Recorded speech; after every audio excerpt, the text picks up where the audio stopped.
আমরা একটু পিয়ারের আলোচনা থেকে আপনার যদি কোনো কথা না থাকে। আমি 1 মিনিট বলতে চাই। উনি যে কথাটা বলেছেন অত্যন্ত বাংলাদেশের জন্য এটা একটা ভয়াবহ সমস্যার ব্যাপার। এই জন্য আপনি যদি দেখেন শুধুমাত্র এখানে বিভিন্ন জাতি উপজাতি বিভিন্ন ধর্ম গোত্রের লোক আছে, তারা যদি সবাই ঐক্যবদ্ধ হয়ে তারা তাদের জায়গায় চলে যায়, তাইলে প্রত্যেক ধর্মের লোককেই আমাদেরকে পিয়ার দিতে হবে। যেমন আজকে পার্বত্য চট্টগ্রাম যেভাবে আমাদের, আমাকে শেষ করতে দেন, পার্বত্য চট্টগ্রাম আজকে যে অবস্থায় আছে, পার্বত্য চট্টগ্রামে ওখানে জনবসতি পুরোটাই আমাদের চাকমা মারমা বিভিন্ন ধর্মের লোকজন আছে, তাদের ওই আসনগুলোর পরে বাংলাদেশে আজকে যে পার্বত্য চট্টগ্রামের অঞ্চলের অবস্থা, একাধিকবার পার্বত্য চট্টগ্রাম নিজেরা স্বাধীন ঘোষণা করেছে, আমাদের সন্তু লারমার কথা মনে আছে।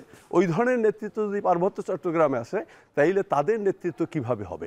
বাংলাদেশের 5% লোক যদি কোনো ধর্মের থাকে, তারা যদি ঐক্যবদ্ধ হয়ে এক জায়গায় ভোট দেয়, তাইলে তাদের যে প্রতিনিধিত্ব আসবে, অংশগ্রহণমূলক যে কথাটা আমরা বলি, আপনি যে কথাটা বলছেন নিরাপত্তা একটা সংখ্যা, সার্বভৌমত্ব একটা সংখ্যা, সেটাও একটা যৌক্তিক দিক। বড় জায়গাটাই বড় জায়গাটা আমি যাচ্ছি এই জন্য যে বাংলাদেশে যারা কখনো সংসদেই যেতে পারেনি তাদের কাছেই পিয়ার পদ্ধতিটা এখন জনপ্রিয় হয়েছে। মানে 1% ভোট পাইলেই যাতে আমি 3 জন এমপি পাই, এইটা হলো তাদের আসল চাহিদা। তারা তো এদেশের গণতন্ত্র, এখানে মানুষের যে ওই যেটা বললো ওই জায়গাগুলোতে তো তারা এটা তো এই দাবি বা এই যে সংসদে যেতে চাওয়া, এটা তো কোনো অন্যায় না, অন্যায় না। কিন্তু 1% ভোটের মালিক হয়েই আমি সংসদে 3 জন প্রার্থী বিক্রি করে ফেলবো, আমি রাজনৈতিক দলের প্রার্থী এবং এমপি বিক্রি হবে সেখানে। আমাদের 5% যদি অন্য ধর্মের লোকজন থাকে, তাদের আমি মতামতের মূল্যায়ন করবো না? গণতান্ত্রিক রাষ্ট্রে কি মানে কোন ধরনের কথা শুনছি আমরা? 5% মানুষ যদি হিন্দু ধর্মের হয়, অন্য ধর্মের হয়, তাদের মতামতের প্রতিফলন আসে থাকবে না? অবশ্যই থাকতে হবে, কারণ সে বাংলাদেশের নাগরিক, তার মতামতের মর্যাদা আছে। দ্বিতীয় বিষয় হলো পার্বত্য চট্টগ্রামের অবস্থা দিলাম। পার্বত্য চট্টগ্রাম এই অবস্থা তৈরি হয়েছে কেন? তাদের ভয়েসটাকে আমরা রেস করতে দেই নাই, তাদেরকে অবদমিত করে রাখা হয়েছে বর্তমান সিস্টেমের কারণে। সেই কারণে সেটা হয়েছে। তারা তো 71-এ আমাদের সাথে ছিল, তো এখন তারা বিরুদ্ধে গেল কেন? যদি পিয়ার থাকতো, তারা আমাদের সংসদে এসে তর্ক করতো, তারা আমাদের রাজপথে এসে মানে ঢাকায় এসে তর্ক করতে পারতো। কিন্তু পিয়ার না থাকার কারণে তাদেরকে অবদমিত করে রাখছি। তৃতীয় যে আসলে হয়ে যায়, আর যেটা বললেন যে আমরা ক্ষমতা যেতে মানে সংসদ যেতে পারি না, আমাদেরকে তো সংসদ যেতে তো হয় নাই। আমি আজকে খুব মানে একটু রূঢ়ভাবে বলি, বাংলাদেশের যে রাজনৈতিক প্যারাডাইম, পুরাতন প্যারাডাইম, সেখানে বিএনপি আওয়ামী লীগ জাতীয় পরিষদ যেখানে বিলং করে, সেখানে দল গঠনের প্রক্রিয়া, নেতৃত্ব বাছাই, দল করার মোটিভ, এগুলো হলো এক প্যারাডাইমে। সেখানে ক্ষমতাকে কুক্ষিগত করে রাখা হয়, সেখানে ক্ষমতা কেন্দ্রীভূত করে স্বৈরতন্ত্র প্রতিষ্ঠা করা হয়। আমাদেরকে যেতে দেওয়া হয় না। 60% মানুষের মতামতকে প্রতিবার রাষ্ট্র চিন্তা থেকে বাইরে সরিয়ে দেওয়া হচ্ছে। আমি সেটা প্রতিবাদ করবো না।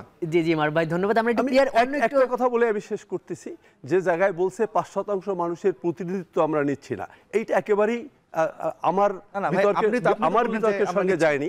5% মানুষের মতামত ওখানে যারা আছেন, তারা তো আমাদের বাকি লোকগুলোর সাথেই আছেন, এবং তাদেরকে আমরা একটা জাতিগতভাবে যদি 5% লোককে আমরা আলাদা করে ফেলি, তারা যে কোনো সময় 5% আলাদা হয়ে যেতে পারে।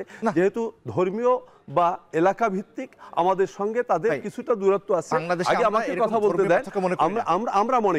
আমরা মনে করি এখানে যদি কোনো একটা দলকে কোনো একটা ইয়াকে আলাদা করা হয়, তারা ঐক্যবদ্ধ হয়ে যেতে পারে। এখানে খুব গুরুত্বপূর্ণ কোয়েশ্চেন আসছে, তাহলে বিএনপি কি মনে করে যে বাংলাদেশে ধর্মভিত্তিক আলাদা জাতিসত্তা আছে? আমরা ধর্মভিত্তিক আলাদা জাতিসত্তা বলছি, সবাই নাগরিক, আমরা আলাদা জাতিসত্তা বলছি না। সেটা তৈরি হওয়ার মতো একটা প্রেক্ষাপট তৈরি হয়,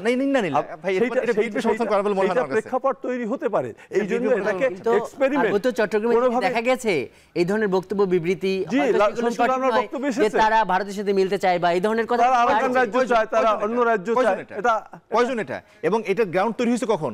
যখন তাদের মতামতকে আমরা অবদমিত করে রাখছি, যখন তারা মূলধারায় আসতে পারে না। আপনি সেটা মনে করছেন। আমরা একটু অন্য আলোচনায় যাই, এই আলোচনাটা একটু শেষ করি। সেটা হলো যে ব্রিটিশ যিনি হাই কমিশনার, উনি এসে বললেন যে যুক্তরাজ্য আজকে